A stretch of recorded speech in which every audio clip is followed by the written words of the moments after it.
You can't have a strong core if you're not training the anti-movements. Your core has two main jobs, movement and stability. Stability is another way of saying the anti-movements, resisting the movements. So I'm going to show you the 4 anti-movements and give you a bunch of examples for each of those. So for every movement, there's an anti-movement, resisting that movement. And the first one was spinal flexion.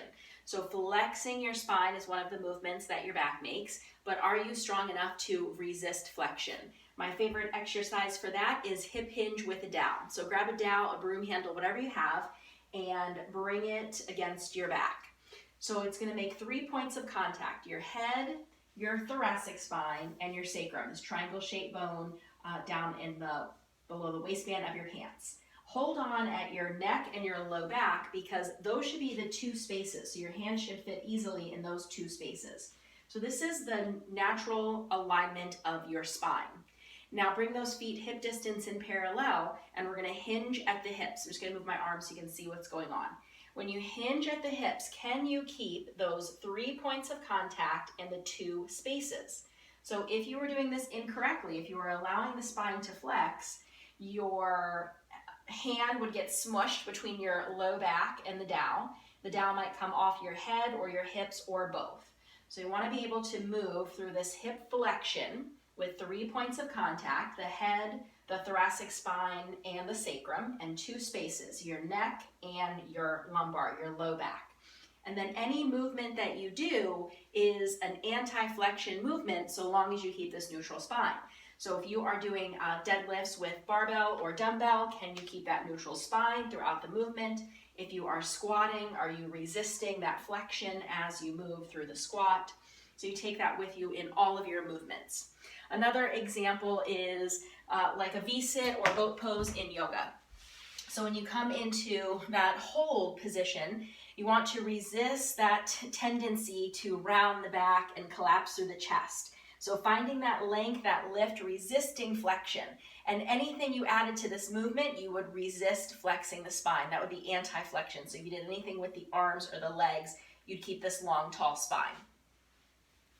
The next move was extension. So think of like moving into a cobra or cow. So we need to resist that movement, anti-extension. For a lot of us, just coming into a plank is anti-extension. So when you come into your high plank, if your hips go up and your back arches, that's not correct, that's extension. And if your hips sag down toward the floor, this is also extension. So anti-extension would be taking that arch out of the back, lengthening the spine. And again, anything you add to this, you keep that neutral alignment. So push-ups would be anti-extension. So you want to make sure that you are keeping your back nice and long and not going into this pointy tailbone when you do your push-ups. Some other things that you might add are, say, a leg lift. So if you're in this plank position and you lift your leg, if you didn't have core stability, your back would drop every time you lift the leg. Instead, keep that back stable, lifting the leg without any movement through your spine. That's anti-extension. Also, when you're in yoga doing alternate spinal balance or bird dog, again, the core is going to keep your back in neutral rather than dipping the back when you lift. So when you're changing sides, you want to keep that back nice and steady. That's why it's good to imagine something sitting on your back. It shouldn't change. It shouldn't move as you go from side to side. The next movement is anti-lateral flexion. So for anti-lateral flexion, you need to resist the side bend. One way to do that is in a side plank and then adding a leg lift. So when we lift this leg, the hips might want to drop down. That's lateral flexion. So we're going to keep that hip lifted, keeping the spine neutral as we lift and lower this leg. And if you're not doing it in a side plank, any of the Pilates side kick series, especially when you do them on your forearm.